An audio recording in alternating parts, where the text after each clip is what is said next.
Boost Horlicks கலரில் இருந்தால் தான் உங்கள் வீட்டு குட்டீஸ் பால் குடிக்கிறாங்களா?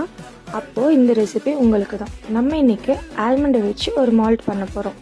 ஆல்மண்ட்ஸில் proteins, minerals, vitamins and fibre அதிகமாகவே இருக்குது. ஸோ இந்த ட்ரிங்கை குழந்தைங்கள்லேருந்து பெரியவங்க வரைக்கும் எல்லாருமே குடிக்கலாம். ஒரு பேன் ஹீட் பண்ணி அதில் 50 கிராம்ஸ் அளவுக்கு ஆல்மண்ட்ஸை ட்ரை ரோஸ்ட் பண்ணிக்கோங்க. அது ஓரளவுக்கு நல்லா மொறுமொறுன்னு ஆனதுக்கப்புறம் அது கூட ஒரு 7-8 ஏலக்காய் தோல் நீக்கி ஆட் பண்ணிக்கோங்க. இது ஆறுனதுக்கப்புறம் நல்லா மிக்ஸி ஜாரில் பிளெண்ட் பண்ணி அரைச்சிக்கோங்க. அது கூட 50 கிராம்ஸ் அளவுக்கு நாட்டு சர்க்கரை, அதுதான் மெயினான இன்க்ரீடியன்ட் கலருக்கு. ஸோ நாட்டு சர்க்கரை 50 கிராம்ஸ் ஆட் பண்ணி அதையும் லைட்டாக பல்ஸ் பண்ணி எடுத்து ஒரு ஏர்டைட் கண்டெய்னரில் மூடி வச்சுடுங்க. ஒரு டம்ளர் பாலுக்கு 2 ஸ்பூன் போட்டிங்கன்னா ஸ்வீட்டும் கரெக்டாக இருக்கும்.